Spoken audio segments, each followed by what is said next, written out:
Well, so we have to do the discussions, and I have my guest here with me, and Mohammed Abdul-Aziz is a member of parliament for Myong. He's here. Thanks for joining me, Mohammed. Thank you too. All right, and then I also have Kofi Amayao, and for the whole of NPP USA, he's the director of communication. I'm the deputy. Yes, still, he's big. Welcome, Kofi. Thank you. Kofi had been with us, went back to the US, but is here. Will be with us very often on the set. But we know what has dominated the headlines over the last 12 hours. It was a press conference that was addressed by Kwaku Agyeman, who is the health minister. We'll take a little bit of that press conference. We'll get to know what really he'd been telling journalists about the outbreak of, and initially we're told a bacterial infection. Ultimately, that now we're being told it's a strain of the swine flu. But let's watch that interview. The review of the case definition, appropriate samples, that's throat swabs, were taken and immediately sent to Noguchi Memorial Institute for Memorial Research and Kumasi Center for collaborative research, again for further laboratory investigations. Of the 19 samples sent to Noguchi, 12 tested positive for influenza type A. About 2 hours ago, report on further tests was received confirming influenza type A H1N1 209 pandemic strain. We are awaiting the results of samples sent to KCCR, and we're not expecting that will be very different from what we have found from all the other research centers. Based on these laboratory findings, on the respiratory samples from Noguchi, we wish to indicate the following. An outbreak of an acute respiratory infection with severe presentations and some resulting in death. Fortunately, the outbreak is so far confined to a small area in Kumasi Academy. It hasn't spread to even the very nearest town where the school is located. Challenges: panic and parents' demands, some media misinformation, politicization of the events, spiritualization of the outbreak, and inadequate PPEs. In conclusion, an outbreak of acute respiratory illness has been confirmed in Kumasi Academy Senior High School. The outbreak began on 30th November 2017. As at today, a total of 44 cases, including 4 deaths, have been reported, resulting in an attack rate of 14 per 1,000 population. The Ministries of Health and Education and the Ghana Health Service, as well as the Ghana Education Service, do recommend that students should remain on campus to enable final conclusions on response actions.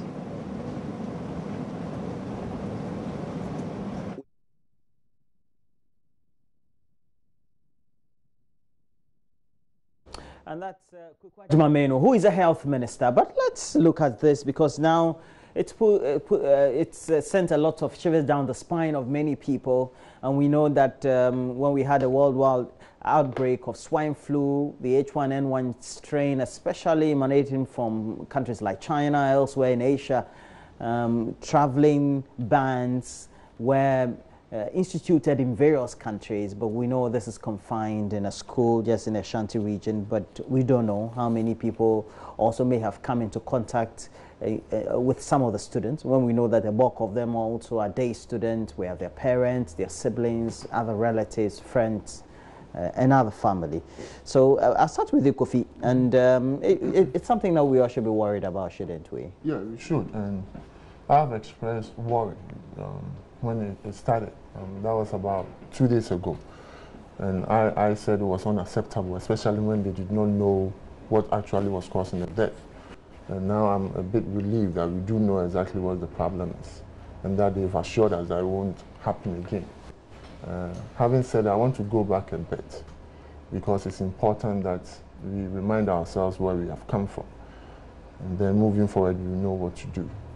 I still find it unacceptable that we have to wait till 11 people, 11 students dying before we take drastic and immediate measures to ensure that we ascertain exactly what it is, one, and two, to ensure that it doesn't really happen again. I still don't get it.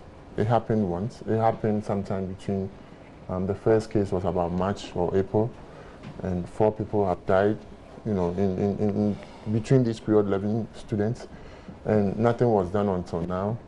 And I believe they are taking some serious measures and had fought harder.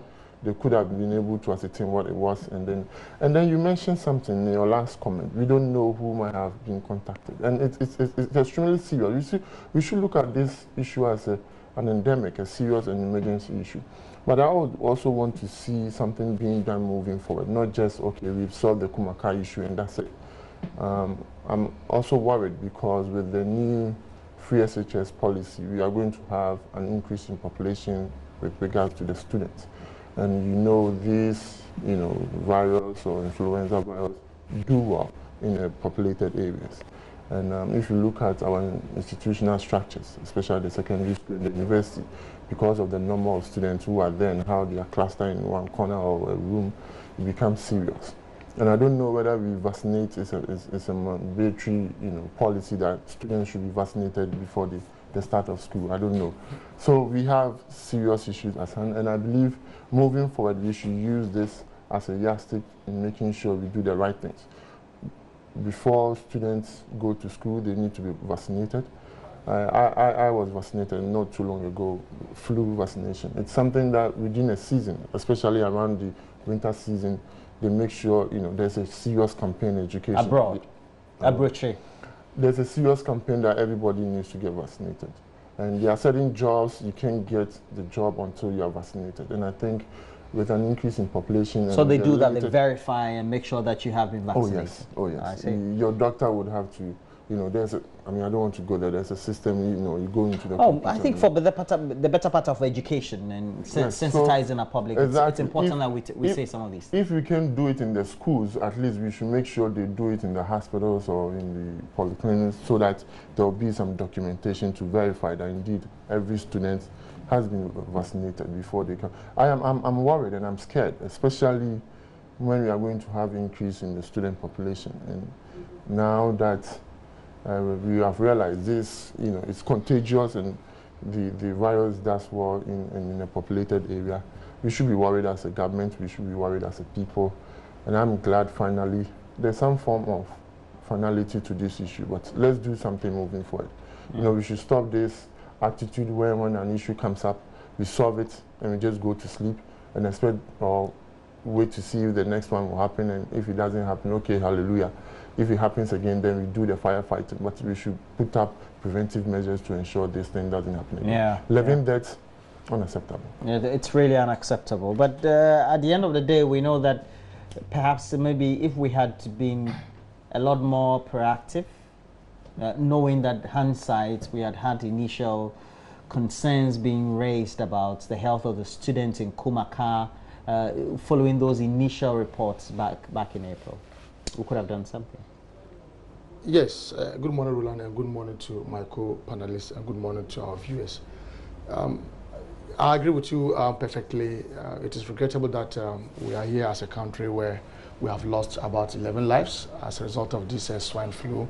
It is regrettable. My condolence goes to the families of the life that we've lost.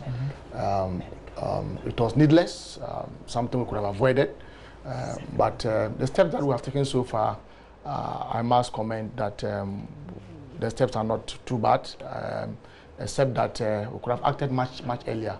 You know, if there was this outbreak of the swine flu as far back as March, we are now calling the students back to Well, come we're back told that to campus. it was a strain of meningitis. Well, it means that we didn't even know what it was. And so... Yeah. It means the investigation were not thorough. Exactly. It is also possible that we just made those assertions without any test. You know, it is good and proper that some test has been carried on, and we have been able to establish that it is swine flu. Doctors say it is when you get into contact with the phlegm or a cough of a pig. You know, that is where humans would as in the mucus?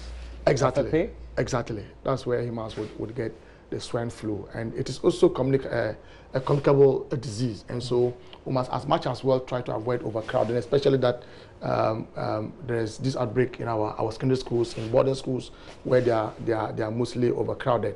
We must be interested in expanding infrastructure, you know, as a long-term measure to deal with some of these diseases. But I think that so far so good. It's good that we have established the cause of it, and the minister is calling on parents to bring back their kids back to school so that they can be vaccinated against it. Maybe it's a lesson for us to extend same service to other institutions. We should not wait for an outbreak in other institutions before we can begin. Because, for example, I know, for example, those who are in public office or in positions where they interact with a lot of people. Exactly. Could be people who work in ministries, the presidency, parliament, for example. You have a lot of people who come to parliament, who come to see parliamentarians, public officials, or those who hold high positions. They always get to interact with a lot of people. That's where the caution should be. We need to make sure that the sensitization and the vaccination and the medications are out there. Well, I agree with you, but I'd want us to extend it beyond just politicians and people in high class. Even trotro, you get into a trotro and you are engaging with some 20 to 30 people, and so we must take the issue of vaccination very, very serious. You know, prevention, they say, is better than cure. Our siblings in the secondary education level are those that we can easily reach. You know, at the beginning of the term, we can, like you indicated, in some other jurisdictions, even before you get enrolled into a school. They could have vaccinated them. They even do it based on the weather pattern. Because they know that you're entering a part of the year in which you could be prone. Exactly. But for us, we're always prone, but we don't do anything. Our part of the country where we are challenged with very basic facilities and services, you can understand. But I think that as a country, we should be beginning to think about some of these things.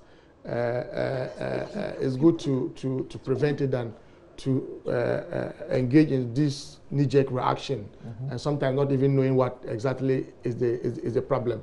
And so let's see how the Minister of Health would lead the process to bring these things to a finality. Let's support him and let's see what happens in the next few days. Roland, I've been hearing, you know, this is a public place. Yes. A lot of people come here. And I haven't seen a hand sanitizer anywhere. Hand sanitizer. It's not a problem. No, I think that's a problem. No. You go to public places, and I've been to a lot of public places. I think we have one in the control. When you come, because you are not sensitized, you don't ask to be used. At the door. Yes. Then you can, automatic one. I get you right. Let's show him a hand sanitizer. So we'll show the pictures. Okay. I'll show you. Please bring the hand sanitizer. You call for it. You see, someone. No. Because we're media house, we try to be cautious as possible. So if I have not made mention of it, you see, it's important. Because you are not. Let me give you this. Thank you, Roland. And we should encourage the use of it. Did I shake your hand? You did. I did. Thing we did. Hey. So we need to encourage not just hand sanitizer. Washing our hands. Washing of our hands. I mean, it doesn't seem to be part of our culture. Yeah. Our daily life. The thing is and so that note of caution is always not. Exactly. And so public education, public awareness will do. Needs to buy him.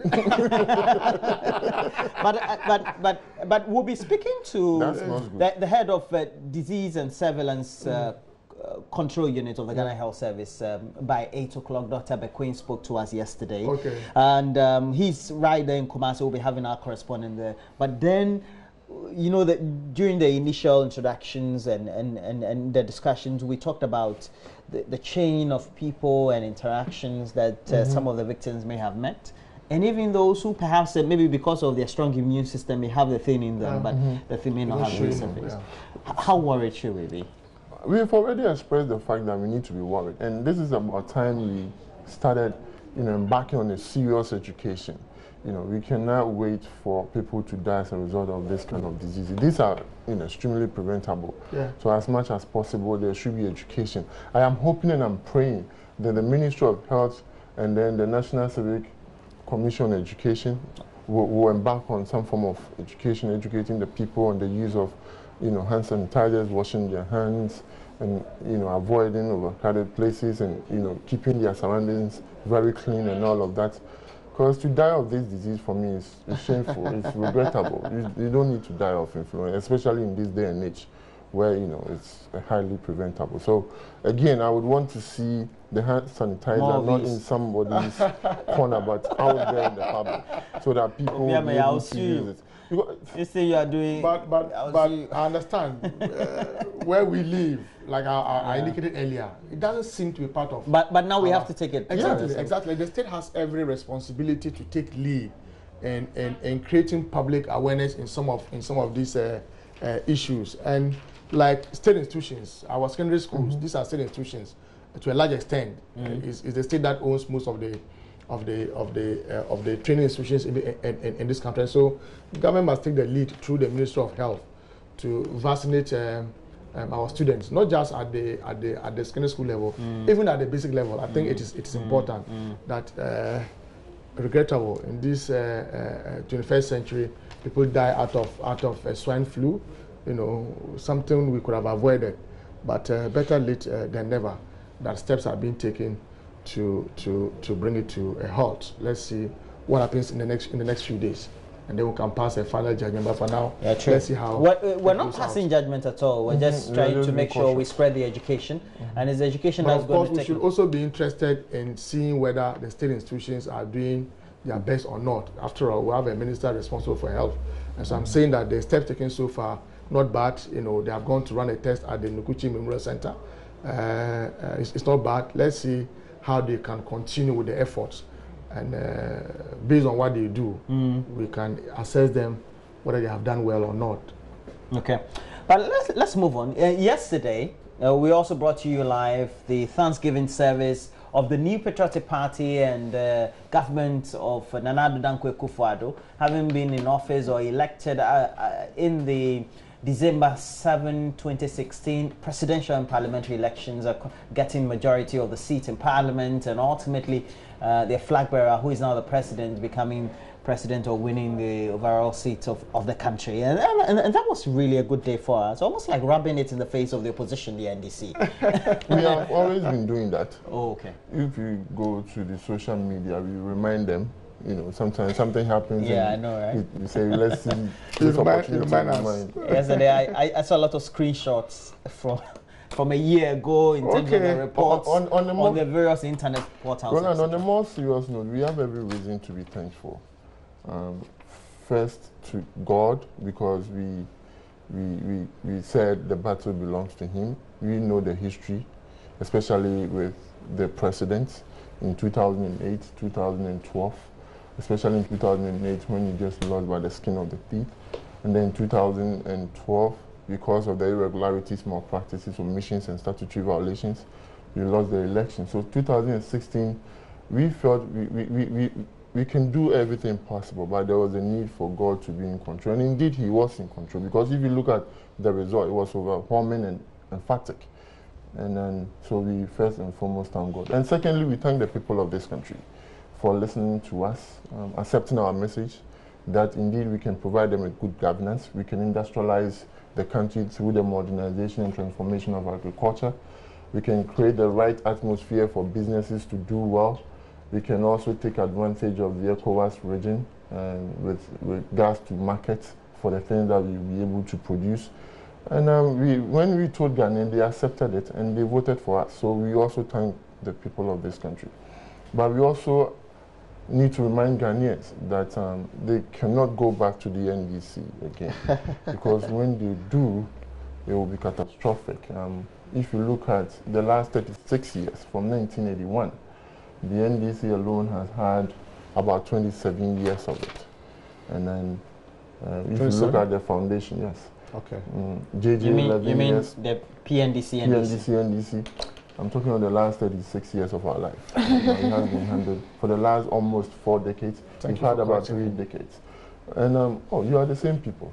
So for me, it's important that we thank God and we thank the people for giving us the mandate. And I remember when we went to Cape Coast, we told them deliver on our promises. And I'm happy to announce to you the 5-point plan that we gave to Ghanaians. We've been able to do almost all of them. You mean started some action on almost all of them? Almost. In fact, all of them, not almost. Because when you talk about good governance, formalization of the economy, the paperless system, interoperability, the digital property addressing system. What is interoperability? If you do for example, if you use your debit card here. That had been always on the books, the Bank of Ghana and the other regulatory. So we are executing, we are implementing, we are triggering it. That's what, to make sure we have good governance. We are talking about restoring the teacher nursing training allowances and all of that. We are fulfilled and we are current on all our statutory obligations and all of that. Then when it comes to industrialization through the agriculture modernization, the one district, one factory, which we are setting it up in a way that will be sustainable. We are doing that because there will be a forward and a backward linkage, because the factories will depend on the agri produce and all of that. And we are talking about the one village, one dam that will help the people in the north, the farmers in the north. We've been able to start, and we started from Ejura, Kumasi, with the one district, one warehouse, a very good ultra-modern agriculture. That one was not part of the campaign. I know, it's not part of my first. That's thinking outside the box. You have a visionary leader, so that's what happens when you do. So we've been doing very well. When talking about taking advantage of the ECOWAS region, Nanado has been able to, within 11 months, he has been able to, he's been to all of these West African countries. Even in Cape Verde, he has been able to strike a deal with them, the LPG. So we are doing very well, but I must say this, I don't want to be naive, that there are genuine challenges. You mean Equatorial Guinea? Thank you for the correction. I'm not naive. I understand there are genuine, problems. People are still looking for jobs. In fact, I just received a text message, somebody sending me the resume, the CV, that she needs a job. People really need a job. You are providing jobs now. We are trying, but it's not satisfactory. I can tell you for a fact, we've been able to start on the foundation. We've laid the grounds. We need time to do it. One thing that I would want to say with the greatest of respect, that we need patience. Sometimes when a government comes to power, we are quick to expect something out of the policies and programs. I'm sorry, it doesn't happen that way. When you go to other parts of the world, the Congressional Budget Office, they project 20, 25 years when there's a specific reform or a policy. But here, right away, we want results. I'm sorry, it doesn't happen. If you continue to... The mandate is a 4-year period. That's what you campaign for the people to vote you on. I understand, but... So when you come, you have to hit the ground running. See, when you talk about... If you're talking about a projection of 25 years, yes, that's different. So when you're campaigning on that, you say, it's a 25-year period activity, but when I come for the first 4 years, this is what I'm going to do. That's different. You see, when you talk about job creation in this country, I tell you, 4 years will not be enough to give us the kind of jobs we need. We need a lot, because we need to restore... So why don't you tell the would-be voters? I'm telling them. When you campaign. No, during the campaign, you should have told them. Then they'll make a decision and say, well, maybe perhaps let's hope we are in the process or the way by which beyond 2016, 2020. Let's see what happens. Because if you continue to do that, because at the end of the day, what I've realized, of course, I'm a victim, and when you are in opposition, you try to sensationalize the issues. Populist talk. They are not doing this. The price of a tin of milk is this. The bag of rice is... Were you also sharing the prices of the milk and the other products? We did all of that, but I have come to realize, especially when I came back, that these things are needless. They don't solve anything. Rather, we go in circles, and it doesn't help us. We need to talk about issues that are better our breast. We need to talk about policies and programs. Because these things clearly, I have come to the realization that the reason why we are where we are is because of how we do our politics. And it's unfortunate. And to end, I would say we've done, so far we've done so good. But there is a lot of room for improvement. So Abdul-Aziz will have to comment on this. But before he does that, let's go give you a recap of what the president said and transpired at the Accra International Conference Center. It's where the NPP, they convened the Thanksgiving service for God helping them to win the presidential election way back in 2016 and getting a lot more seats following the parliamentary elections as well. He has called to serve in government, that he continues to endow them with the spirit of humility and a spirit of service so that they can address the needs of the people of Ghana for progress and prosperity. And me, who is selected to lead the team, I continue to seek his prayer, that he gives me wisdom, that he gives me strength, that he gives me compassion and humility so that I can be a good leader for his Ghanaian flock.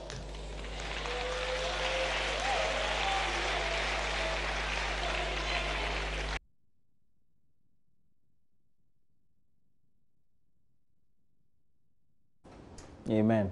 Amen. Abdul-Aziz. Roland, very interesting that they had a one-year anniversary to celebrate their election victory. You cannot deny them that, after all, the 1992 Constitution grants some freedom of expression and assembly to every Ghanaian, and so to that extent, they were within law to gather to thank God for their election victory.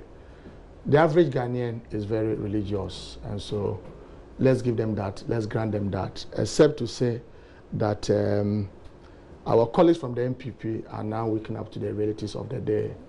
You know,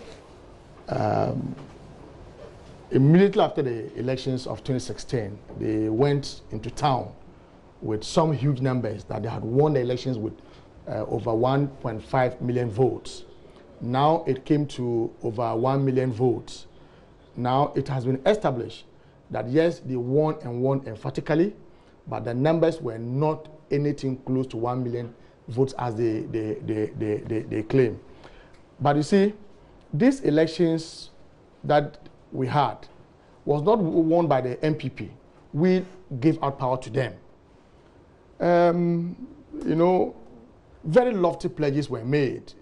They were on promises spree, you know, promising one dam in every village in the 3 northern regions, a factory in every district, promised to give an equivalent of $1 million to every constituency for the 4 years. And remember, all the pledges that they made was within the context of the 4 years that they were seeking to govern this country. After all, we all know that when we are presenting a manifesto, we are presenting a manifesto for 4 years. And so what they did was to engage in very lofty pledges, in vile propaganda. They engaged in some radicalism. You know, the atmosphere had become so charged and uncontrollable to the extent that nothing would have appeased the NPP than winning power. You know, they had psyched up their minds that at all costs they must govern after 2016. Of course, we were in power, and so we had the responsibility to maintain the peace and the security of this country. We knew what the economy could do and what they couldn't do, and so we're very candid and honest to the Ghanaian public.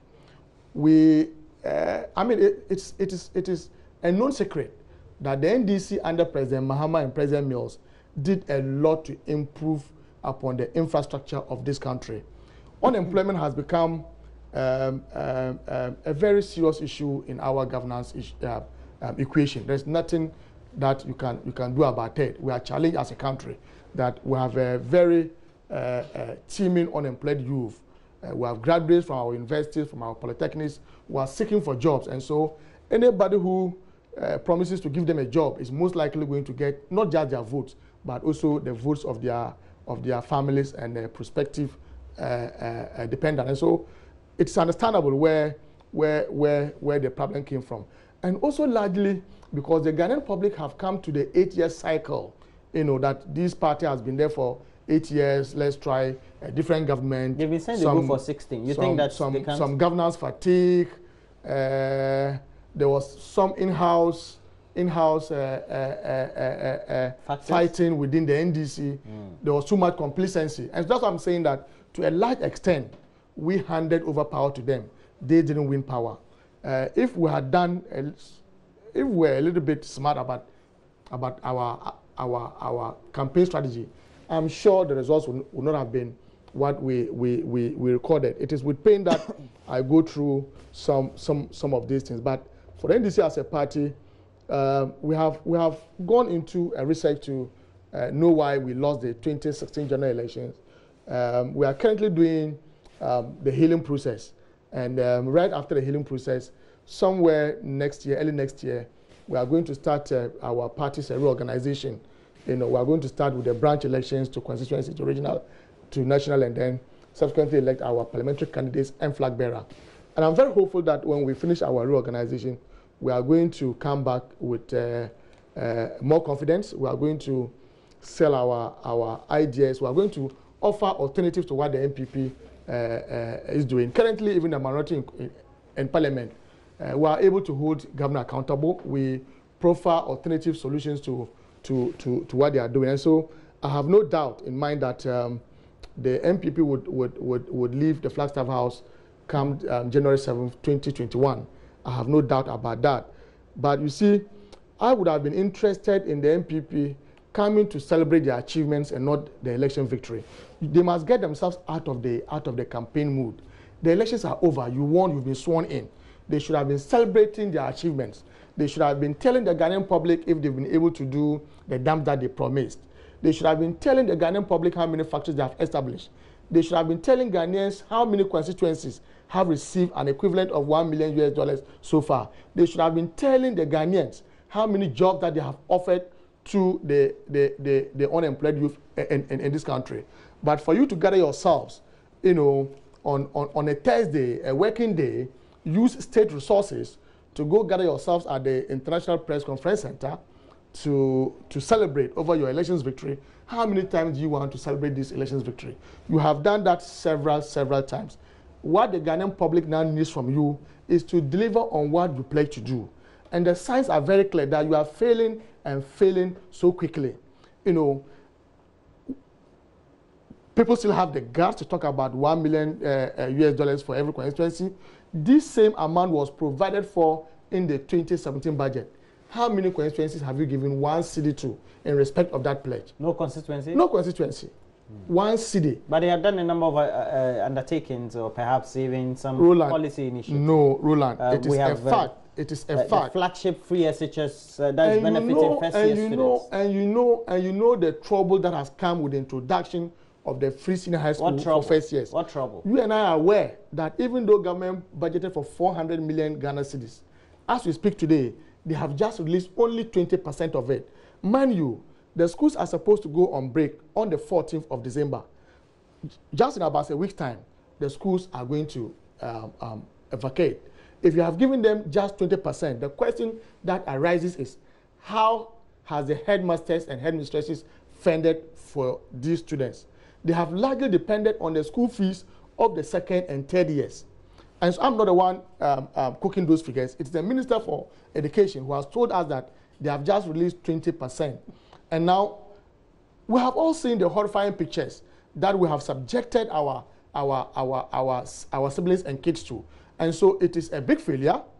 This is not what they promised the Ghanaian public in respect of the free senior high school. How many factories have they established? Remember when the president went to inaugurate to launch the 1D1F at Kumfi, right? What has happened to that project? It has turned into a forest. There's no work going on there. There's no.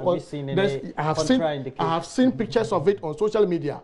There's no work going on there. it's been turned into a forest. You mean the one that had your man inside that? You saw it too? Yeah. Thank God that you are a witness to what I'm saying. And so there's no work ongoing. Okay.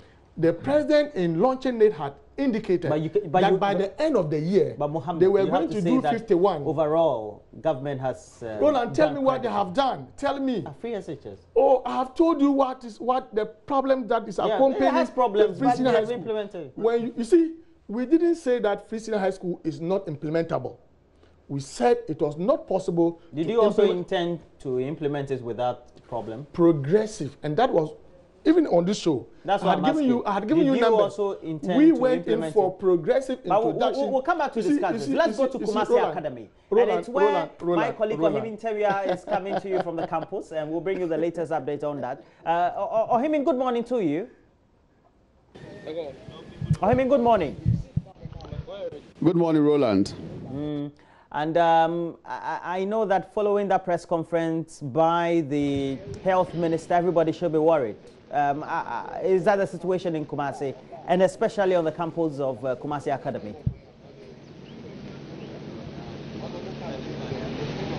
Yeah, for now, you don't... Body has been expectant of this report. And everywhere you go, it has become a topical issue. People are discussing it, knowing very well that they are also affected because many of the people in the region have their wards or parents who teach here or their wards in this particular school. And don't forget, Kumasi Academy is one of the biggest senior high schools in Kumasi.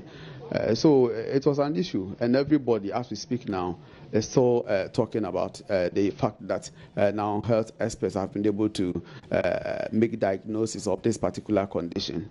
So that has been the situation, Roland.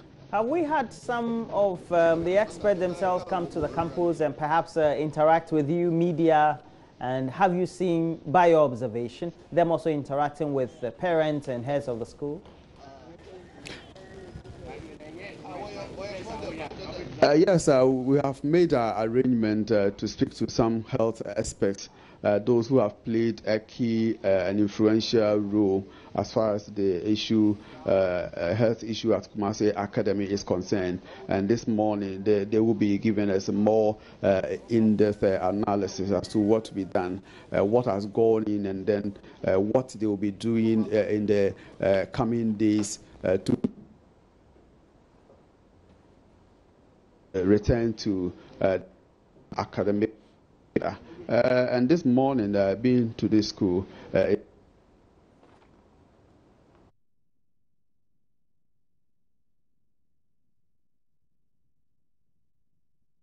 Well, so Ohimin Teria, we just lost the feed there. We'll try and get him back on stream and have him continue with his general observations he's given us. So, Roland, like I was saying... Sorry for breaking your thoughts. It's okay. It's okay. Not even a single constituency has been given... Would I get a response?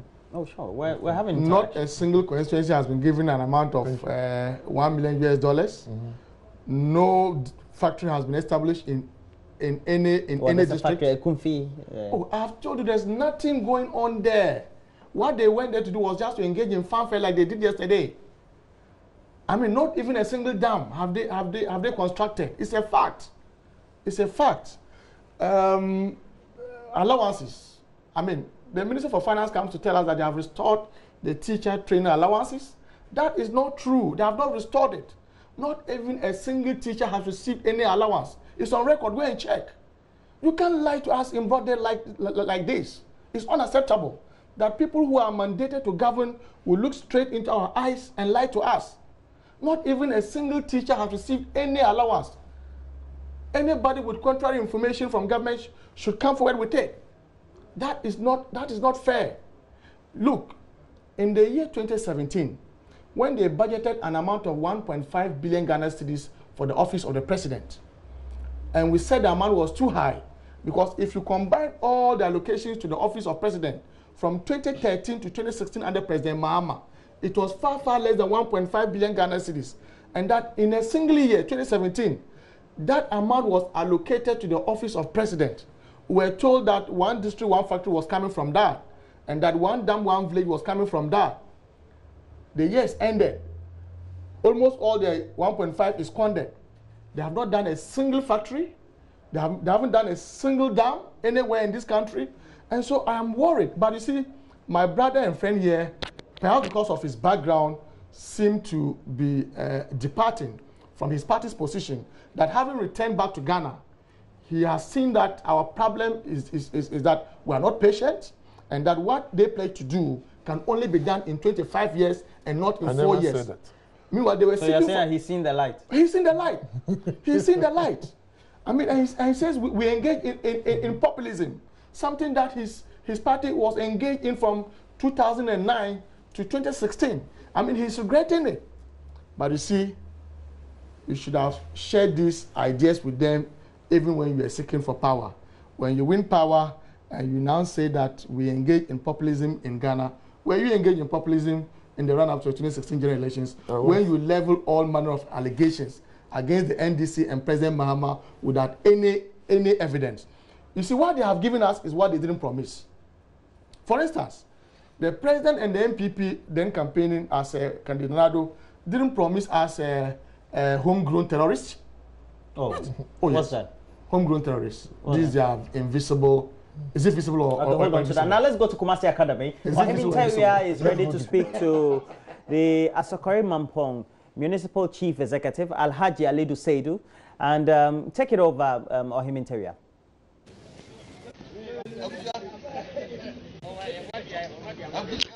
Thank you, Roland. Alhaji Alidu Seidu is the Municipal Chief Executive for Asokore Mampong. Alhaji Alidu Seidu, you've played important role as far as the health condition outbreak at Kumasi Academy is concerned. How did you receive news that indeed now health experts have been able to diagnose this condition and they say it's swine flu? How did you receive the news? Very ecstatic to start with, noting that it's a temporary setback, but I was very ecstatic because problem defined, disease half resolved. Of course, if we were to be battling with such an issue without finding the actual cause of all these happenings, I think that it wouldn't have given us a good cause to live with. But now that it's been found, we will put marshal our forces and make sure that we find antidote to it. Inshallah, God's willing, I hope as we move along, we are putting every forces together, make sure that it doesn't reoccur again. Okay.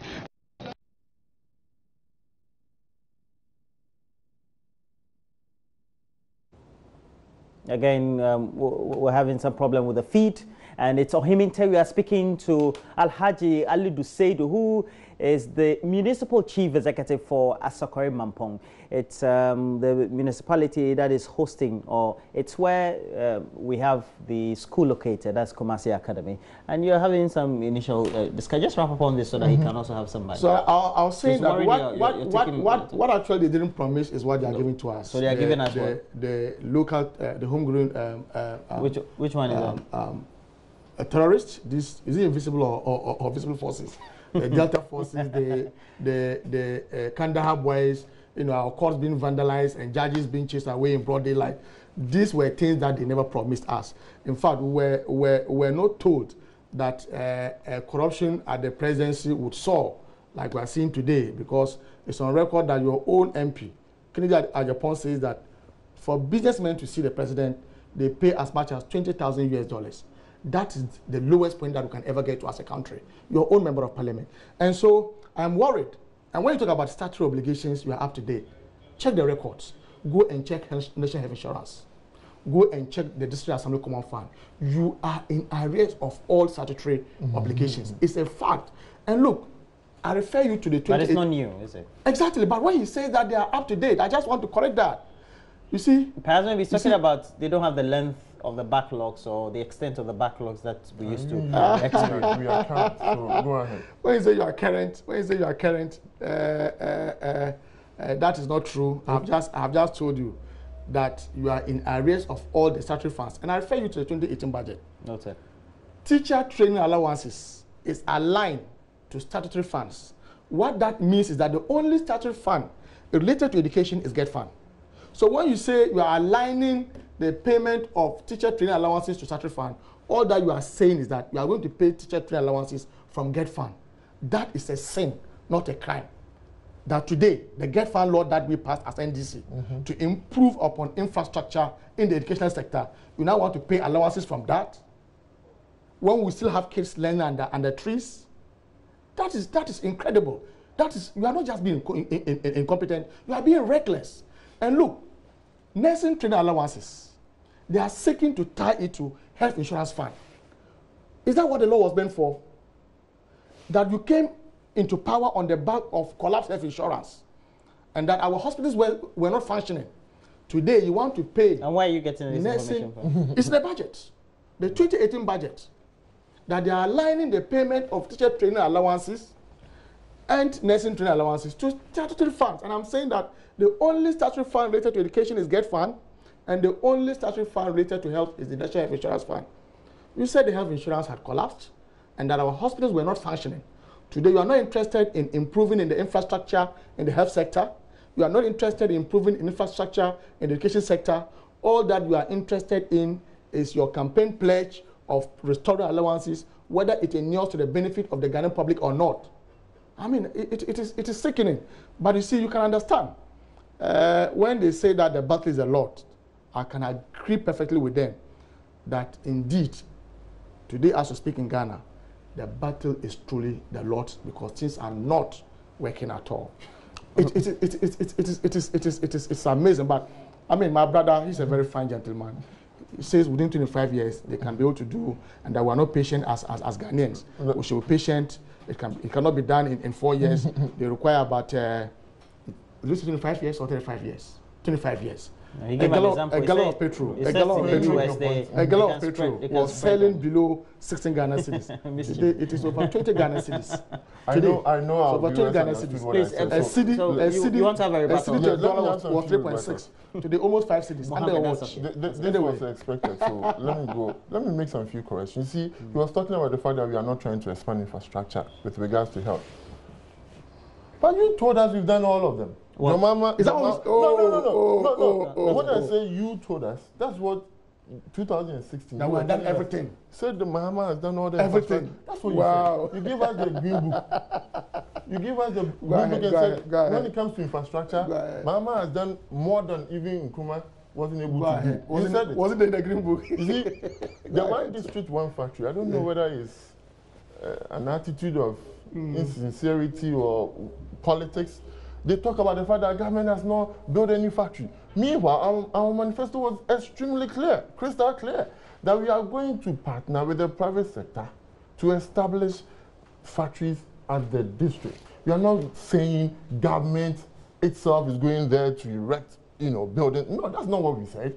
So I just opened the picture, and I think, Roland, you're looking at it. I know a factory that is about to, spring up in Asokore Mampo. Asokore Mampo? Yes. Oh. Yeah, where we were. Alido. Ababio fruit juice, something. It's something that is in the process. No, this is unfair. This is unfair. Jesus when Christ. people go to establish their own businesses, Ababio drinks, it has now become your one DYF. I'm just trying to explain to you, and you don't seem to understand. Is it because you just decided not to understand? I'm telling you, yes. Our role as government with regards to this one district, one facility. Exactly, that's the point. And the manifesto was clear on that. So we're assuming that the past government didn't facilitate.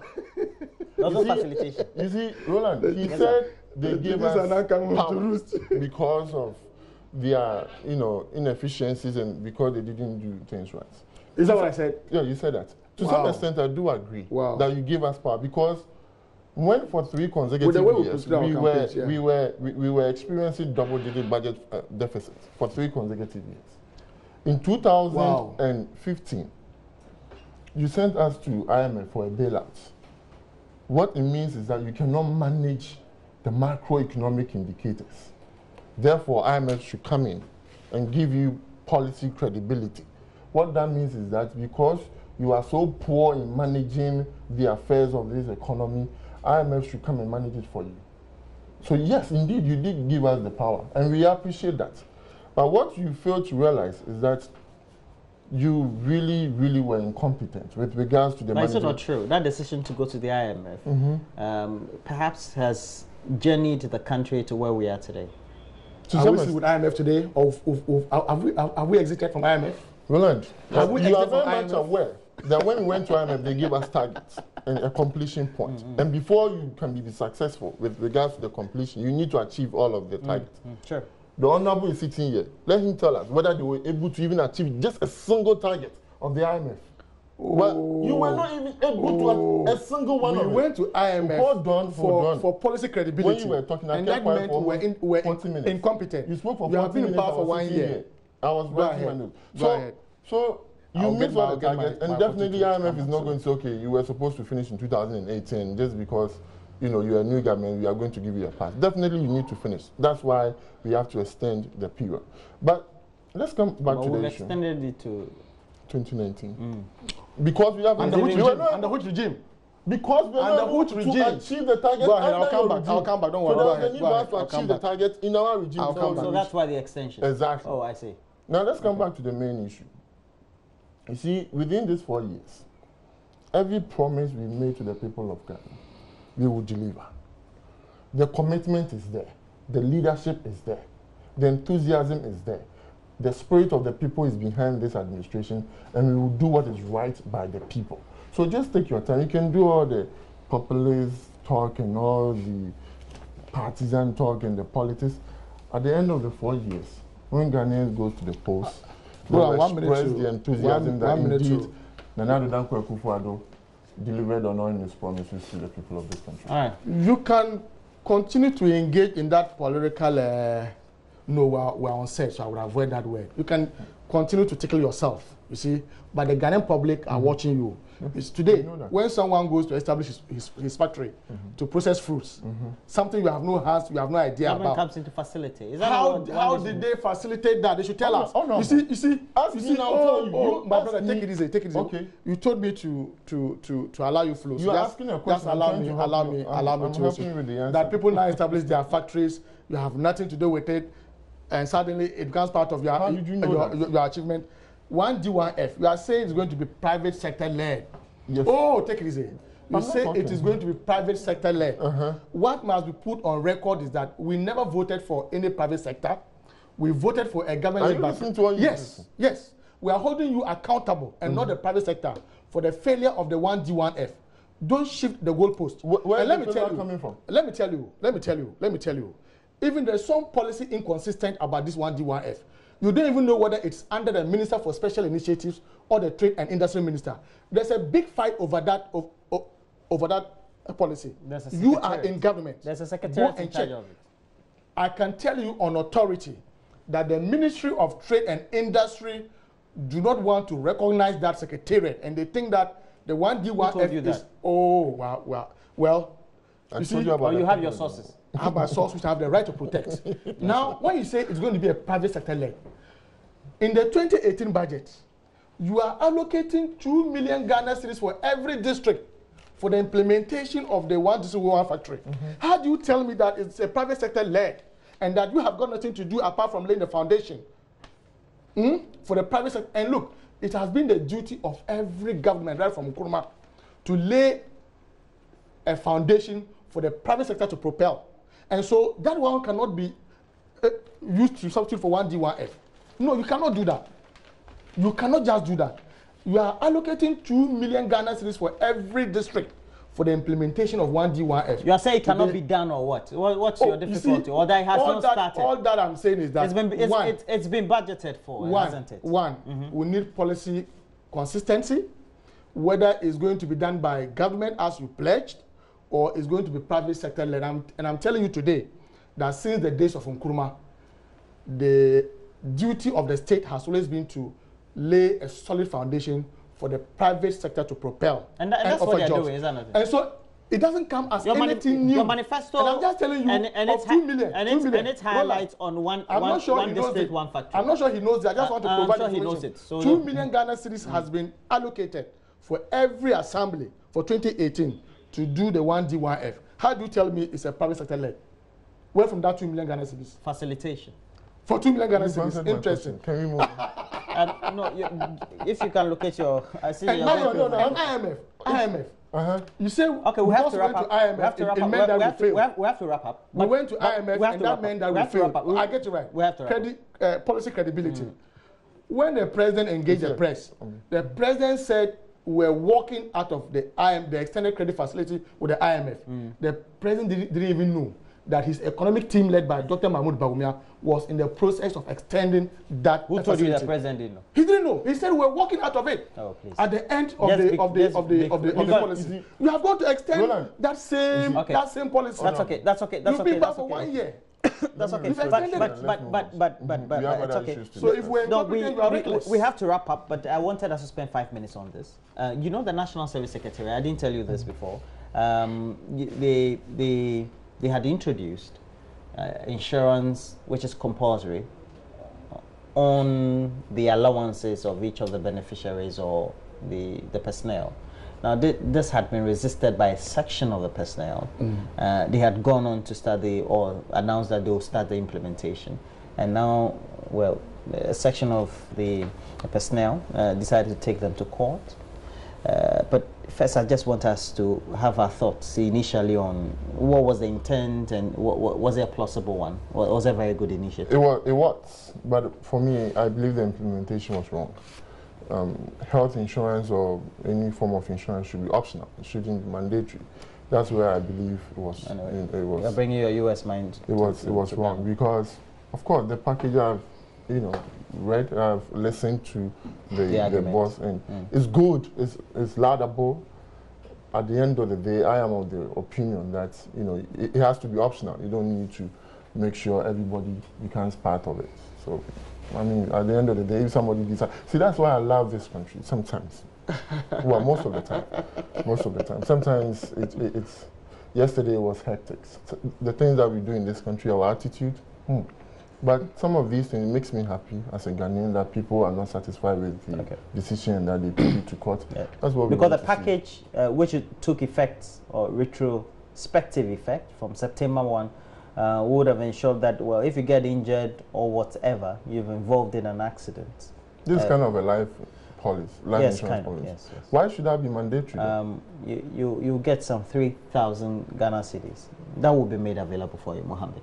That's a good one, I think. It's a good one, but it shouldn't be made mandatory. Roland, my advice to the executive director and his deputies. You know him very well? I know Mustafa very well. Okay. He's the former MP for Yaruba.